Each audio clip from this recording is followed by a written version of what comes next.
Hello everyone, कैसे हैं आप सब। एक बार पुनः शिव कोचिंग क्लासेस पर स्वागत है। बच्चों, आप लोगों के लिए लगातार कंटेंट भर भर के शिव कोचिंग क्लासेस में शिव सर के द्वारा प्रोवाइड किए जाते हैं। चैनल पे पहली बार आए हैं, चैनल को सब्सक्राइब कर लेना।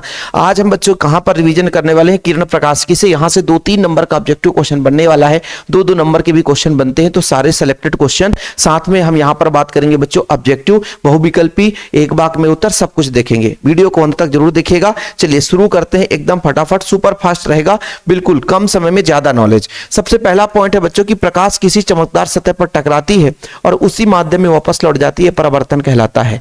मतलब ये आपका सतह हो गया, प्रकाश किरण आपतित हुई और टकरा करके उसी माध्यम में हो गई, ये आपका परावर्तन है बच्चों।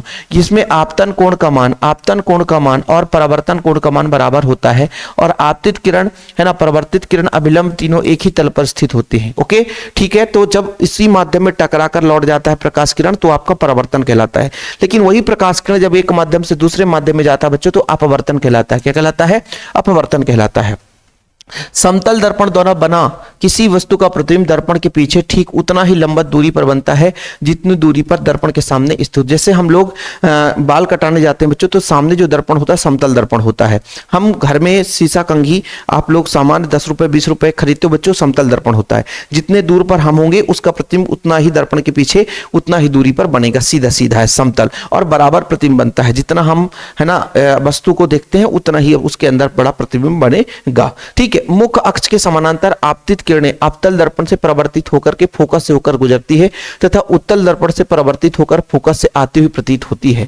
याद रखिएगा बच्चों, मुख्य अक्ष के समानांतर यदि प्रकाश किरण आपतित होती है, यानी क्या बोला गया है, मुख्य अक्ष। जैसे आपका मुख्य अक्ष है और क्या है, ये आपका अवतल है, और एक आपका मुख्य अक्ष है, ये आपका उत्तल है। तो बच्चों जब आपतित होती है तो फोकस से होकर जाती है, लेकिन जब ये अवतल पर आपतित होती है तो फोकस से आती हुई प्रतीत होती है। याद रखिएगा।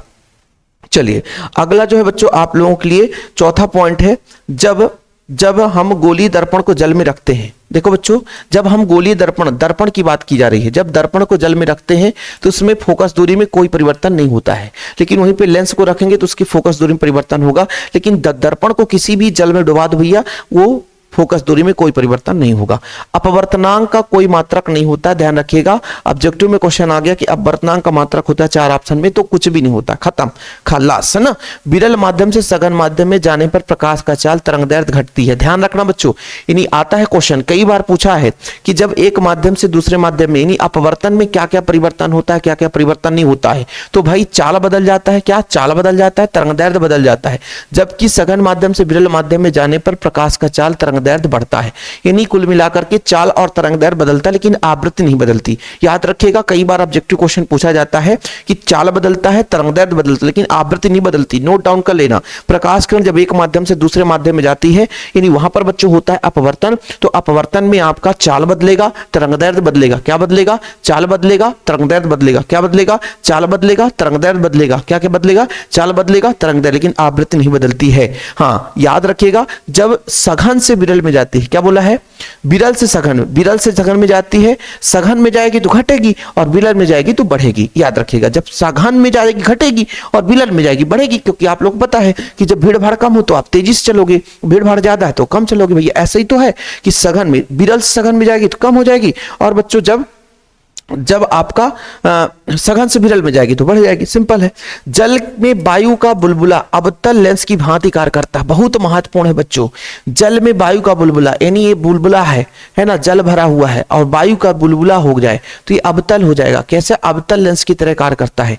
प्रिज्म द्वारा श्वेत प्रकाश का अपने अवयवी रंगों में विभक्त होने की घटना वर्ण विक्षेपण कहलाती है।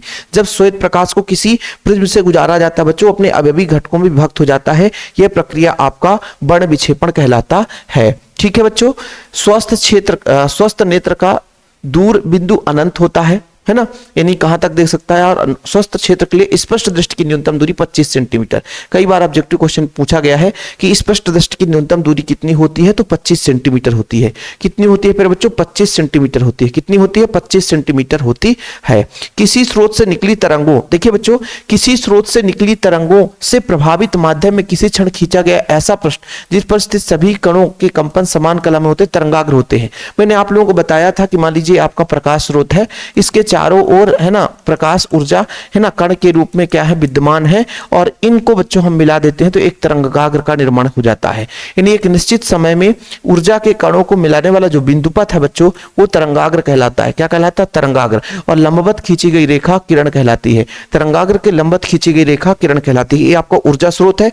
ऊर्जा स्रोत से ऊर्जा कण के रूप में है ना आगे की ओर बढ़ते हैं तो वो एक निश्चित समय पर जितने भी कण होंगे उनके बिंदुपथ को उनको मिलाने पर एक जो बिंदुपथ बनता है वही तरंगाग्र कहलाता है। क्या कहलाता है? तरंगाग्र कहलाता है। अगला पॉइंट, तरंगाग्र का प्रत्येक कण द्वितीयक तरंगिकाओं को उत्सर्जित करता है। मैंने कहा बच्चों ये प्रकाश स्रोत है, यहाँ पर ये ऊर्जा के कण हैं, इनको मिला दिया तो तरंगाग्र हो गया। अब ये फिर एक ऊर्जा के स्रोत की तरह कार्य करेंगे। फिर यहाँ से बच्चों ऊर्जा के कण आगे की ओर बढ़ेंगे, एक निश्चित समय में फिर उन बिंदुओं को हम मिलाएंगे तो एक द्वितीयक तरंग निर्माण करेगा। फिर ये ऊर्जा के स्रोत की तरह कार्य करेंगे, फिर ये कण यहां तक पहुंचेंगे और फिर इनको मिलाएंगे तो एक नया तरंगाग्र बनेगा। यानी हर एक तरंगाग्र एक द्वितीयक तरंगाग्र उत्पन्न करने का कारण बनता है। यानी हर एक ऊर्जा का कण है ना आगे चल करके वो ऊर्जा को रूपांतरित करते जाता है। व्यतिकरण की घटना में ऊर्जा का पुनर्वितरण होता है। कई बार ऑब्जेक्टिव क्वेश्चन पूछा गया है, ऊर्जा का पुनर्वितरण किस घटना में होता है बच्चों? ऊर्जा का पुनर्वितरण किस में होता है? तो व्यतिकरण में होता है। ऊर्जा का पुनर्वितरण कहां होता है बच्चों? तो व्यतिकरण में होता है। कहां होता है? व्यतिकरण में होता है बच्चों। ओके व्यतिकरण एक दो प्रकार से होते हैं, एक संपोषी व्यतिकरण, एक विनाशी व्यतिकरण। व्यतिकरण तरंगों का अभिलाक्षणिक गुण है। प्रकाश के व्यतिकरण का होना उसकी तरंग की प्रगति को पुष्टि करता है। मतलब प्रकाश में यदि व्यतिकरण है इसका मतलब वो तरंग की भांति कार्य करता है। तरंग प्रकाश के स्पष्ट एवं स्थिर व्यतिकरण निम्नलिखित शर्तों पर होती है ना। पहला शर्त है बच्चों दोनों तरंग समान काल में होना चाहिए। कई बार क्वेश्चन पूछा है कि व्यतिकरण की शर्तें लिखिए, तो आप लोग एक शर्त लिखो दोनों तरंगे समान कला में होने चाहिए, है ना। प्रकाश स्रोत एक वर्णी होने चाहिए, दोनों तरंगों के आयाम लगभग बराबर होनी चाहिए। कितना बढ़िया सिंपल है, फैक्ट की बात है कि व्यतिकरण की शर्तें, तीन शर्तें आसानी से 2 नंबर में आएगा, आप लोगों से बन जाएगा कि दोनों जो तरंग है कला संबद्ध होना चाहिए, एक ही स्रोत से निकलना चाहिए और एक वर्णी होना चाहिए। आवृत्ति आयाम लगभग समान होनी चाहिए। आवृत्ति आयाम क्या होना चाहिए बच्चों? समान होना चाहिए। आवृत्ति आयाम क्या होना चाहिए? समान होना चाहिए। अगला, एक जैसे दो समान आवृत्ति, एक जैसे दो समान आवृत्ति वह समान तरंगदैर्घ्य के प्रकाश स्रोत से निकलने वाली तरंगों के कालांतर के समय के साथ नहीं बदलता, तब स्रोत कला संबंध कहलाते हैं। कहने का तात्पर्य जब समान कला के साथ दो तरंगे आगे चलती है, एक ही स्रोत से निकलती हैं, तो वो आपकी कला संबंध स्रोत कहलाते हैं। सिंपल है बच्चों। क्या बोला गया? एक समान आवृत्ति वाला, यानी समान आवृत्ति की दो तरंगदैर्घ्य की प्रकाश स्रोत एक ही स्रोत से निकलता है और समान कला के साथ आगे चलता है। समान कला के आगे साथ चलेगा तो एक कला संबद्ध स्रोत कहलाएगा बच्चों। प्रकाश स्रोत जो केवल एक निश्चित तरंगदैर्घ्य का प्रकाश उत्सर्जित करता है उसे एक वर्णी, मतलब एक ही तरंगदैर्घ्य का निकलता है, यानी एक ही प्रकार का बच्चों। और एक वर्णी प्रकाश का वर्ण विक्षेपण नहीं होता, याद रखिएगा। एक वर्णी प्रकाश का कभी वर्ण विक्षेपण नहीं होता है। एक वर्णी प्रकाश का कभी वर्ण विक्षेपण नहीं होता है। आज क्लास को हम रोकेंगे नहीं, बिना रुके हुए फटाफट क्लास करेंगे। और जिन लोगों को लगता है कि सर आपका नोट्स हमें चाहिए, हैंड रिटन नोट्स, तो 96 85 29 91 49 कितना रुपए चार्ज लगता है? मात्र 100 रुपए चार्ज लगता है। व्हाट्सएप करें बच्चों, मात्र 100 रुपीज में पूरा ऑल चैप्टर के नोट्स, प्रॉपर नोट्स मिलता है। यदि किसी बच्चों को लगता है कि लेना चाहिए, शिव सर का मेहनत इतना है तो उनको सपोर्ट करना चाहिए, तो नोट्स जरूर ले लें आप लोग, ठीक है। विवर्तन तरंगों का वह गुण है, प्रकाश का विवर्तन होना उसकी तरंग की प्रगति को स्पष्ट करता है। विवर्तन क्या है? किसी सतह से टकराकर, तीक्ष्ण धार वाले सतह से टकराकर प्रकाश की मुड़ना विवर्तन कहलाता है। तीक्ष्ण धार वाले सतह से टकराकर प्रकाश कण का मुड़ना विवर्तन कहलाता है। विवर्तन की घटना केवल तभी प्रदर्शित की जा सकती है जब अवरोधक या द्वारक आकार तरंगदैर्घ्य की कोटि का हो, मतलब अत्यंत सूक्ष्म, मतलब जहां पे अवरोध हो बच्चों अत्यंत पतला हो, अत्यंत संकीर्ण हो, अत्यंत सूक्ष्म हो। अत्यंत सूक्ष्म होने पर ही प्रकाश का विवर्तन हो पाता है, ठीक है। सूक्ष्मदर्शी किसे कहते हैं बच्चों? सूक्ष्मदर्शी एक प्रकाशिक यंत्र है जिससे हम सूक्ष्म वस्तु को बड़ा करके आवर्धित रूप करके देखते हैं, है ना। सरल सूक्ष्मदर्शी क्या है? कम फोकस दूरी का एक उत्तल लेंस होता है जो कि बच्चों स्पष्ट, सीधा एवं बड़ा प्रतिबिंब बनाता है। सीधा सीधा और कुछ भी नहीं है। सूक्ष्मदर्शी एक प्रकाशिक यंत्र है जो कि रखिए सूक्ष्म वस्तु को बड़ा करके आवर्धित रूप में स्पष्ट रूप से दिखाता है, वो सूक्ष्मदर्शी है। और बच्चों यदि हम बात करें सरल सूक्ष्मदर्शी की, तो सरल सूक्ष्मदर्शी क्या है? कम फोकस दूरी का एक उत्तल लेंस होता है जिसके प्रकाशिक केंद्रों फोकस के बीच वस्तु को रखने पर आभासी सीधा बड़ा प्रतिबिंब, है ना, प्राप्त होता है। ये आप लोगों का 22 पॉइंट हो गए बच्चों। बताओ यहां से 22 पॉइंट मतलब 22 सब्जेक्टिव यहां से तैयार होंगे। बताओ मजा आया कि नहीं? देखो भाई सुपर फास्ट रिवीजन करना है, यहां पर टाइम पास नहीं करना है बाबू। टाइम पास करने वाले बिल्कुल वीडियो को स्किप कर सकते हैं, और जो टाइम पास नहीं करना चाहते, मेहनत करना चाहते, तो वीडियो को शेयर कर सकते हैं। अरे भाई थोड़ा सा वीडियो को शेयर कर दो यार, हमें भी लगे कि यार हम आप लोगों के लिए इतना बेहतर कंटेंट तैयार करके लाते हैं, तो आप लोगों का तैयारी प्रॉपर हो रहा है, चौचक हो रहा है ना। तो हमें भी कब मोटिवेशन मिलता है कि जब आप लोगों का प्यार सपोर्ट शेयर करने से, लाइक करने से, है ना, प्राप्त होता है, तभी आप लोगों को भैया ऐसा लगता है कि सर का मेहनत बेकार नहीं जाए, तो थोड़ा शेयर कर देना बाबू। और अब हम क्वेश्चन आंसर की बात करते हैं। जो आपने फैक्ट में पढ़ा वही क्वेश्चन आंसर भी देखने को मिलेगा। कांच की समतल प्लेट फोकस दूरी तथा क्षमता कितनी होनी चाहिए? देखो बच्चों, यदि समतल प्लेट है तो उसकी फोकस दूरी बहुत लंबी होगी, अनंत होगी, है ना, सीधा सीधा। और क्षमता कितनी हो जाएगी? शून्य। क्यों? देखो भाई, देखो क्षमता डायऑप्टर, क्षमता किससे? 1/f से रिप्रेजेंट करते हैं। जब फोकस दूरी शून्य है, फोकस दूरी अनंत है, तो 1 अनंत बराबर 0, तो क्षमता कितनी हो जाएगी? शून्य हो जाएगी। क्षमता, लेंस की क्षमता किससे रिप्रेजेंट करते हैं? 1/f से। 1/f, f अनंत है, तो f जब अनंत है बच्चों, तो f अनंत है, तो अपना f अनंत है, तो d का मान शून्य हो जाएगा। ठीक है। किसी समतल दर्पण द्वारा उत्पन्न आवर्धन का मान कितना होगा? समतल दर्पण द्वारा बने प्रतिबिंब का आवर्धन वस्तु के आकार के बराबर होगा, तो आवर्धन क्या हो जाएगा? 1 हो जाएगा, क्योंकि I/O होता है। जब दोनों बराबर है, 2 है तो ये भी 2 है, तो 2 से 2 कट जाएगा 1। आवर्धन तो इसी से निकालते हैं बच्चों, I/O से। I/O से प्रतिबिंब की लंबाई बटे वस्तु की लंबाई, प्रतिबिंब की लंबाई बटे वस्तु की लंबाई, प्रतिबिंब की लंबाई बटे वस्तु की लंबाई, या प्रतिबिंब की दूरी बटे वस्तु की दूरी, V/U भी कर सकते हो। M बराबर I/O या V बटा U। तो बच्चों, आप लोगों को पता होना चाहिए कि प्रतिबिंब जितनी दूरी पर है उतनी ही दूरी पर बनेगा। और दूसरी बात, जितना बड़ा वस्तु है उतना ही बड़ा प्रतिबिंब बनेगा। समतल दर्पण का ये मूलभूत गुण है, पहले ही बता दिया, है ना। तो देखो, एक दूसरे से रिलेट है मतलब एक दूसरे से जुड़े हुए हैं। अभी आप लोगों ने पढ़ा फैक्ट की बात, फिर आपके इंपॉर्टेंट क्वेश्चन आंसर चल रहे हैं, तो वही चीज आपको यहाँ देखने को मिलता है कि समतल दर्पण से जो प्रतिबिंब बनेगा, तो प्रतिबिंब और वस्तु का आकार समान है, तो आवर्धन 1 आएगा, है ना। किसी गाड़ी के पार्श्व दर्पण किस प्रकार का होता है? पीछे की ओर हम देखते हैं, गाड़ी चलाते हैं तो ऐसे देखते हैं कि पीछे से वाहन तो नहीं आ रहा, तो ये कौन सा दर्पण होता है? उत्तल दर्पण। उत्तल दर्पण क्यों? उत्तल, देखो अवतल से छोटा होता उत्तल। अवतल 4 है, उत्तल 3 अक्षर का बना हुआ, देखो ना, अवतल 4 का बना है, उत्तल 3 मान लीजिए, तो छोटा है, तो छोटा बनाएगा प्रतिबिंब। क्या बनाएगा? छोटा प्रतिबिंब। भाई बड़े वस्तु का प्रतिबिंब छोटा बनाएगा, और अवतल क्या होता है? छोटे को बड़ा बनाता है, छोटे को बड़ा बनाता है। समझ में आई बात? इसलिए ना छोटा सा शीशा लगा रहता है, और ट्रक का शीशा में देख लेते हैं, भाई पीछे से ट्रक आ रहा है, गाड़ी धीरे चलाओ, है ना, पीछे से 4 व्हीलर आ रहा है, अरे चक्का आ रहा है भैया, अरे भाई स्कॉर्पियो आ रहा है, 2 व्हीलर आ रहे हैं, 5-6 गाड़ी लगातार आ रही है, एकदम साइड करो गाड़ी, साइड करो गाड़ी, भैया 4 व्हीलर आ रहा है तो साइड कर लो। इसके पीछे भाई उत्तल दर्पण लगा, उत्तल क्या करता है? छोटा कर देता है, पीछे के प्रतिबिंब को छोटा कर देता है, इसलिए उत्तल दर्पण का प्रयोग करते हैं। किसका करते हैं बच्चों प्रयोग? उत्तल दर्पण का प्रयोग करते हैं। बाबूजी आगे चलते हैं। उत्तल दर्पण का प्रयोग कारों के पीछे की साइड देखने के लिए किया जाता है, बताओ सही है ना? हाँ, ये बात तो सही है अपना, सही बात है, क्योंकि पीछे की ओर देखने के लिए हम उत्तल दर्पण का प्रयोग करेंगे। अपवर्तन का मूल कारण क्या है भाई? भिन्न भिन्न माध्यमों में प्रकाश का वेग भिन्न भिन्न होता है, यही कारण है कि अपवर्तन होता है। ठीक है। अपवर्तन का मूल कारण क्या है? कि भिन्न भिन्न माध्यम में प्रकाश का वेग भिन्न भिन्न होता है। किसी पदार्थ का अपवर्तनांक न्यूनतम तथा अधिकतम कब होगा? बताओ भाई, बताओ। अब अपवर्तनांक न्यूनतम कब होगा? जब वायु निर्वात के लिए अपवर्तनांक का न्यूनतम मान 1 होता है बच्चों, और हीरे के लिए अधिकतम मान होता है, ध्यान रखिएगा। मतलब किस पदार्थ की बात की जा रही है? अपवर्तनांक न्यूनतम, तो वायु निर्वात के लिए अपवर्तनांक न्यूनतम 1, और हीरे का अपवर्तनांक सबसे ज्यादा होता है बाबू। ठीक है, सबसे ज्यादा होता है, सबसे ज्यादा होता है। अगला प्रश्न है ऑप्टिकल। अगला प्रश्न है ऑप्टिकल फाइबर क्रोड किस पदार्थ का बना होता है? तो क्वार्ट्ज का बना होता है। उस भौतिक सिद्धांत का नाम लिखिए जिस पर प्रकाशिक तंतु कार्य करता है। पूर्ण आंतरिक परावर्तन पर, पूर्ण आंतरिक परावर्तन कार्य करता है प्रकाशिक तंतु। प्रकाशिक तंतु जो है बच्चों पूर्ण आंतरिक परावर्तन का कार्य करता है। पूर्ण आंतरिक परावर्तन यानी प्रकाश किरण देखो भाई अपवर्तित हो रहा है और फिर उसी माध्यम में वापस लौटने लग जाए, तो ये आपका पूर्ण आंतरिक परावर्तन। हीरा चमकदार क्यों दिखाई देता है? पूर्ण आंतरिक परावर्तन के कारण। क्या क्रांति कोण का मान प्रकाश के रंग पर निर्भर करता है? बिल्कुल हाँ, बिल्कुल हाँ। क्रांति कोण का अपवर्तनांक पर निर्भर करेगा, और अपवर्तनांक प्रकाश के तरंगदैर्घ्य पर निर्भर करेगा। इसलिए भाई प्रकाश के रंग पर निर्भर करेगा। सिंपल है। क्या बोला गया? क्या क्रांति कोण प्रकाश के रंग पर निर्भर करता है? हाँ, क्योंकि क्रांति कोण बच्चों म्यू बराबर कॉसेक आईसी होता है। अब ये जो आईसी का मान है म्यू पर डिपेंड करता है, और अपवर्तनांक किस पर निर्भर करता है? तरंगदैर्घ्य पर निर्भर करता है। और हर रंग के प्रकाश किरणों का जो तरंगदैर्घ्य अलग अलग है, इसलिए तो कह सकते हैं कि एक दूसरे से रिलेट करते हैं। फिर से समझिएगा, क्रांतिक कोण किस पर निर्भर करता है? अपवर्तनांक पर। और अपवर्तनांक किस पर निर्भर करता है? प्रकाश के तरंगदैर्घ्य पर। और तरंगदैर्घ्य किस पर आधारित होता है? प्रकाश के रंगों पर। तो भाई रंग पर आधारित है, एक दूसरे के थोड़ा कहीं ना कहीं कनेक्टेड है। ठीक है बच्चों, चलिए देखो जो क्वेश्चन काम का नहीं होगा बिल्कुल हम बात नहीं करेंगे भाई, जो काम का नहीं होगा, जो एग्जाम में आने लायक नहीं होगा, उस पर हम बिल्कुल ध्यान भी नहीं देंगे। ठीक है, अगला क्वेश्चन, जब लेंस के पदार्थ में, भाई ये प्रश्न नहीं पढ़ना आप लोग, आंकिक टाइप का क्वेश्चन आप लोगों को थोड़ा सा परेशानी डालेगा, है ना।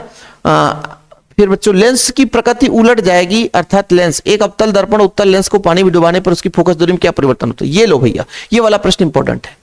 एक अवतल दर्पण उत्तल लेंस को पानी में डुबा दे तो अवतल दर्पण को डुबाने पर किसी प्रकार से कोई परिवर्तन नहीं होता है, लेकिन उत्तल लेंस में फोकस दूरी बढ़ जाती है बच्चों। क्या? उत्तल लेंस फोकस दूरी बढ़ जाती है।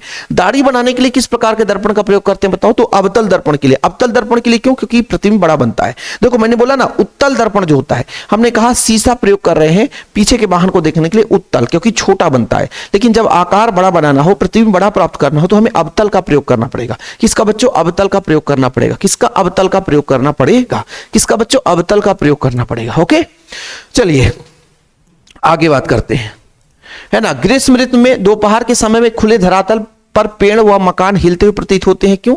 क्योंकि मृगमरीचिका आप लोगों ने पढ़ा होगा बच्चों कि गर्म जो हवा है हल्की होकर के ऊपर की ओर उठती है, इस कारण से ऐसा प्रतीत होता है। चलिए अपन बात कर लेते हैं यहां पे संयुग्मी फोकस क्या है। ये आप लोगों के लिए बहुत महत्वपूर्ण है। संयुग्मी फोकस क्वेश्चन और लंबन, ये दोनों क्वेश्चन बहुत महत्वपूर्ण है। 2 नंबर वाले क्वेश्चन भी आते हैं बच्चों। संयुग्मी फोकस किसे कहते हैं? बहुत महत्वपूर्ण है, बहुत महत्वपूर्ण। ठीक है, देखो बच्चों संयुग्मी फोकस क्या है? अवतल दर्पण के मुख्य अक्ष पर बिंदुओं का ऐसा जोड़ा जिसमें किसी एक बिंदु पर वस्तु को रखने से उसका प्रतिबिंब दूसरे बिंदु पर बने, और दूसरे बिंदु पर वस्तु को रखे तो प्रतिबिंब पहले बिंदु पर बने। उन दोनों बिंदुओं के जोड़ों को संयुग्मी फोकस कहते हैं। मतलब ये मुख्य अक्ष हो गया, मुख्य अक्ष पे 2 बिंदु रख दिए, यहां पर वस्तु रखे तो प्रतिबिंब यहां पर बने, और जब यहां पर रखे तो प्रतिबिंब यहां पर बने, है ना। तो ये आपका संयुग्मी फोकस कहलाता है। मतलब मुख्य अक्ष पर स्थित वह 2 बिंदु, पहले बिंदु पर वस्तु को रखे तो प्रतिबिंब दूसरे बिंदु पर बने, और जब दूसरे बिंदु पर वस्तु को रखे तो प्रतिबिंब पहले बिंदु पर बने। ये जो बिंदुओं का समूह है आप संयुग्मी फोकस कहलाता है। लंबन क्या है बच्चों?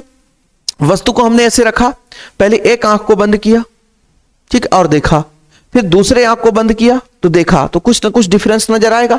इन्हीं डिफरेंस को लंबन कहते हैं। क्या बोलते हैं बच्चों? लंबन कहते हैं।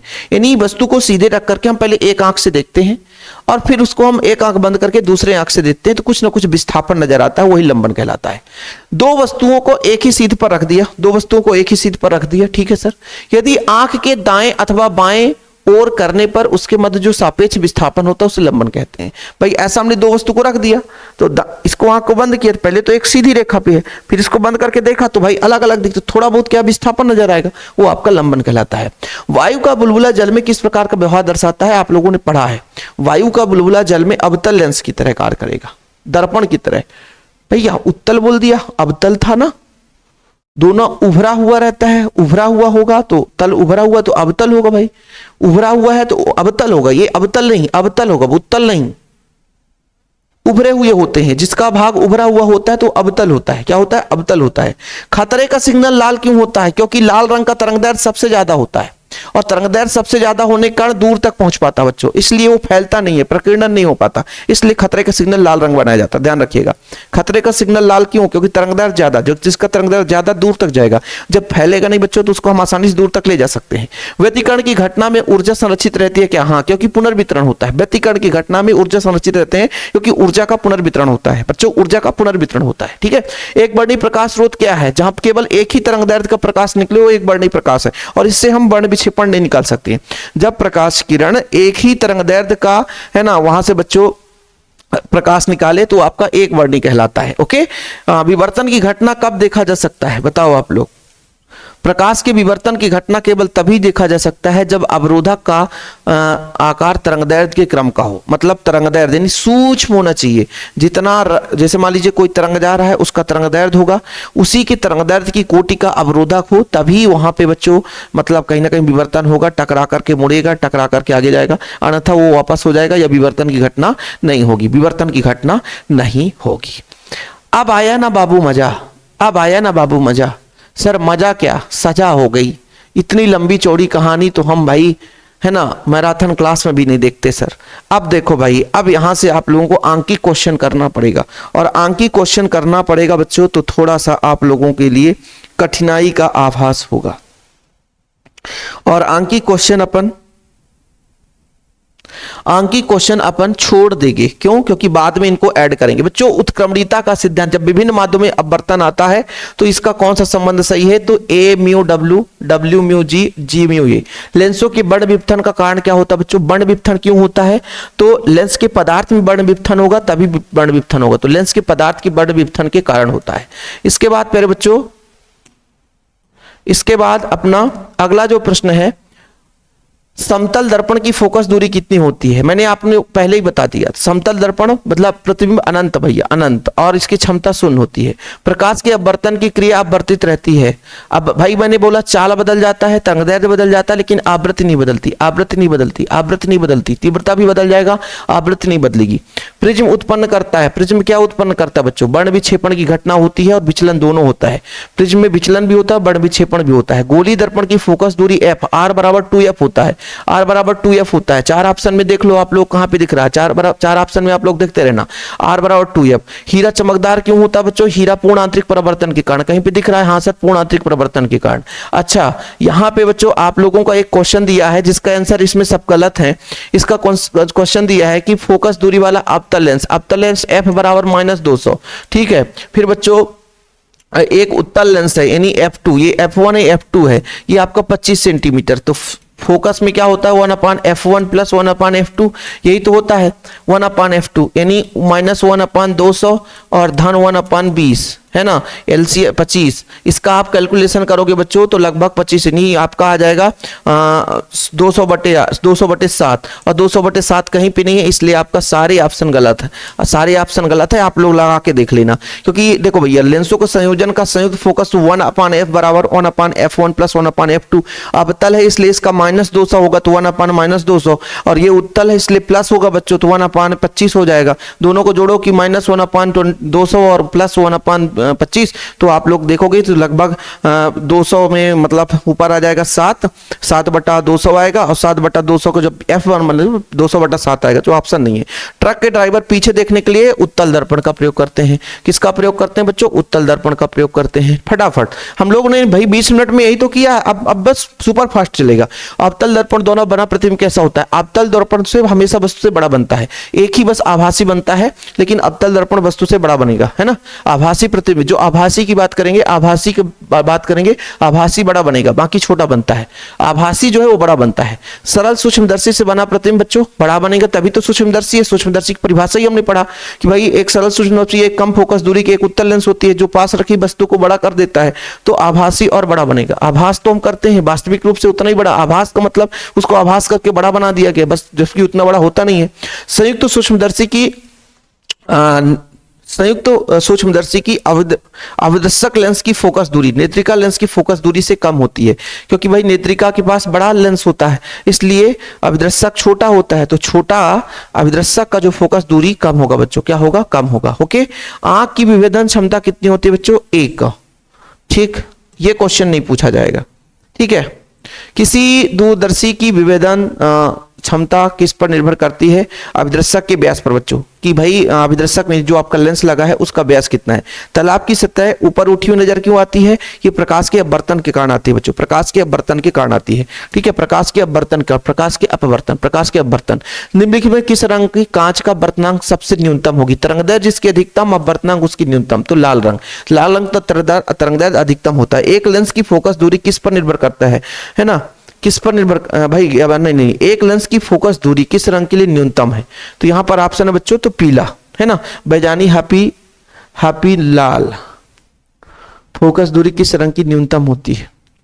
ये पीला है, ठीक है। इस क्वेश्चन पे मुझे डाउट है, इस क्वेश्चन को छोड़ दो, ठीक। हीरे चमकदार होने के कारण पूर्ण आंतरिक परिवर्तन, ये आप लोगों ने तो पढ़ ही लिया।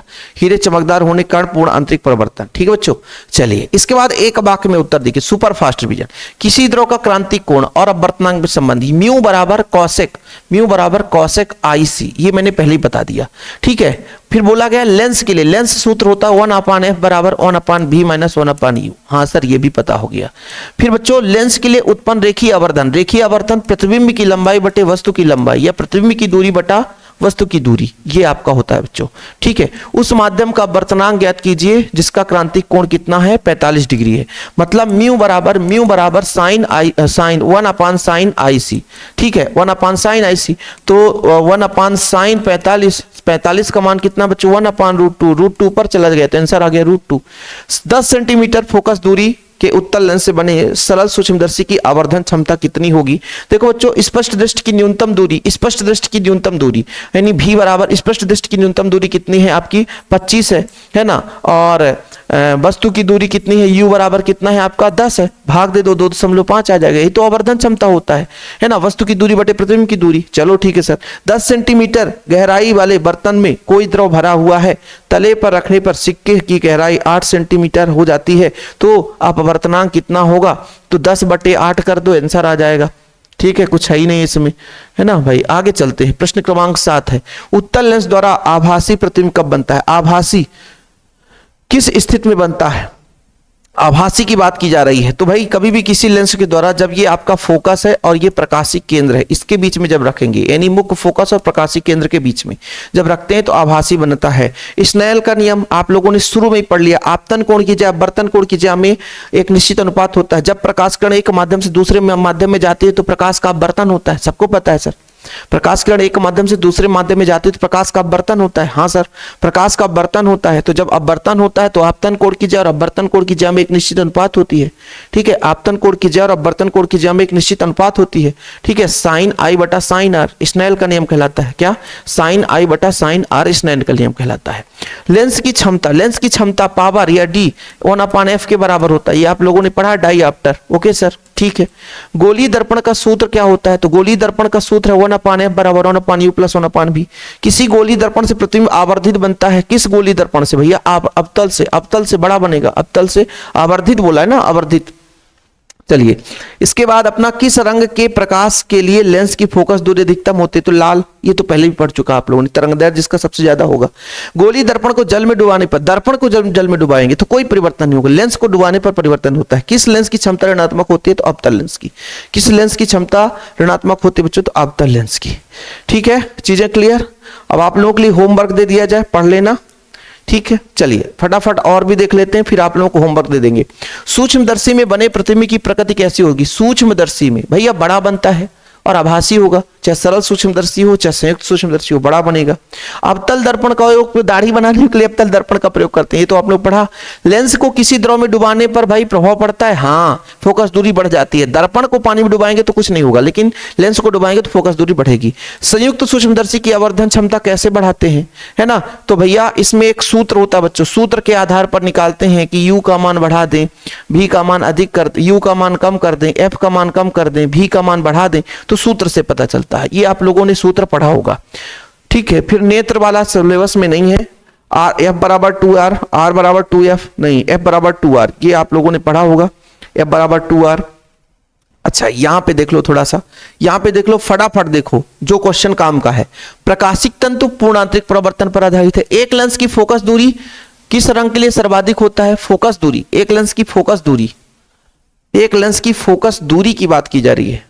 फोकस दूरी जो है बच्चों वो किसकी होगी ज्यादा, फोकस दूरी किसकी होगी, बैगनी रंग की होगी। फोकस दूरी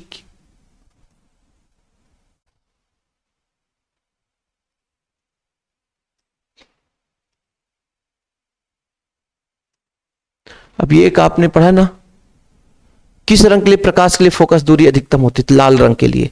तो यहां पे आप गलत है ना, लाल रंग के लिए यहां पे गलत है भाई, फोकस दूरी ये गलत है। ठीक है, अनंत पर जब वस्तु को अभिसरित लेंस की फोकस की ओर लाया जाता है तो वस्तु का प्रतिबिंब कैसे, अनंत से बच्चों, अनंत से वस्तु के लेंस के पास लाते हैं। जैसे जैसे लेंस के पास में वस्तु को लाते जाते हैं तो प्रतिबिंब दूर होता जाता है और बड़ा बनता जाता है। ठीक है, इसके बाद ये क्वेश्चन आपको नहीं पढ़ना है, जो काम का नहीं उसे नहीं पढ़ना बच्चों, है ना। एक वर्णी, है ना, वर्ण विक्षेपण एक वर्णी प्रकाश में नहीं होता, ये भी ठीक है। संयुक्त सूक्ष्मदर्शी के लिए आप लोग इसको आप लोगों को होमवर्क है भाई, ये आप लोग अपने कॉपी पेन में देखना, इसको आप थोड़ा सा देख लेना। किसी यंत्र द्वारा दो वस्तुओं को अलग अलग देखने की विभेदन क्षमता कहलाती है ना। और फिर बच्चों ठीक, स्वस्थ आंख के लिए विभेदन सीमा 25 सेंटीमीटर होता है। जो काम का नहीं है बिल्कुल हम प्रश्नों को पढ़ेंगे ही नहीं, ठीक है। इसके बाद आप लोग यहां पर देख लो थोड़ा सा, देखो भाई स्नेल का नियम होता है साइन आई बटा साइन आर, ठीक है बच्चों। और फिर अपना रेखीय आवर्धन क्या होता है, आई बटाओ, आई बटाओ, ठीक है सर। इसके बाद सौर वर्णक्रम जो होगा वो आपका फ्राउनहोफर रेखाएं दिखाई देगी, ठीक है। इसके बाद बच्चों आपका समक्ष दृष्टि वर्णक्रम विचलन रहित और मरीचिका पूर्णांतरिक परिवर्तन के कारण होता है मृग मरीचिका, ठीक। खत्म। अब यहाँ पे क्लास हम खत्म करते हैं। सत्य सत्य भी सारे चीज उसी से संबंधित है। हाँ जिसको लेना भाई मैं स्क्रीनशॉट दूंगा आप लोगों, लो स्क्रीनशॉट ले लो, लो बाबू स्क्रीनशॉट ले लो यार, ठीक। बाकी अभी काम का चीज नहीं है, उतना खास नहीं है, जो भी पढ़ाया उसी से संबंधित सब चीज है, ठीक है। जैसे आप लोग देखो एक सूक्ष्मदर्शी की लंबाई बढ़ाने से उसका आवर्धन क्षमता बढ़ जाता है, सही है। यदि सूक्ष्मदर्शी और दूरदर्शी के अवदर्शक लेंस की पर मक्खी बैठ जाए तो प्रतिबिंब की तीव्रता बढ़ेगी। बताओ कभी दर्पण के मतलब मान लीजिए किसी के सामने लेंस लगा हुआ है, लेंस में मक्खी बैठेगी तो तीव्रता बढ़ेगी, तीव्रता बढ़ेगी। आप ही बताओ ना, तीव्रता कभी बढ़ सकती है? अरे नहीं बढ़ सकती भाई, तीव्रता बढ़ ही नहीं सकती। कैसे ही बढ़ेगी? नहीं बढ़ेगी भाई। सामने अवरोध आ जाए, कचड़ा बैठ जाए तो थोड़ी बढ़ेगी, ठीक है। सूक्ष्मदर्शी की विभेदन, विभेदन वाला है ही नहीं सिलेबस में। संयुक्त सूक्ष्मदर्शी में अभिदर्शक लेंस की फोकस दूरी नेत्र की फोकस दूरी से हमेशा अधिक होती है, सही है भाई। अभिदर्शक का जो आकार है बड़ा है तो फोकस दूरी अधिक होगी। गैलीलियो दूरदर्शी सिलेबस में नहीं है। खगोलीय दूरदर्शी से बना प्रतिबिंब उल्टा तथा आभासी होता है। खगोलीय दूरदर्शी से बिल्कुल सही है, उल्टा और आभासी बनेगा, ठीक। यदि पृथ्वी पर कोई वायुमंडल ना हो तब पृथ्वी में आसमान का रंग कैसा दिखाई देगा? काला दिखाई देगा, ठीक है। सबसे यहां पे खत्म, तो अपना चैप्टर भी खत्म। बाबूजी एकदम सुपर फास्ट हमने बात करी है। बाकी क्वेश्चन यहां पर आप लोगों को ढेर सारे मिल जाएंगे और ये सारा चीज नोट्स में भी अब देने लग गया हूं कि जो बच्चा कंप्लीट पहले इनकम्प्लीट था है ना, थोड़ा कंप्लीट नहीं हुआ था तो इसको नोट्स में नहीं देता था, लेकिन अब इसको भी नोट्स में देता हूं। आप लोग जरूर कांटेक्ट करें, मात्र 100 रुपए में आप लोगों को ऑल चैप्टर के नोट्स दिए जाते हैं। कांटेक्ट नंबर है 9685 29 91 49 9685 299149, ठीक है। फिलहाल अभी के लिए इतना ही बच्चों। जय हिंद, वंदे मातरम।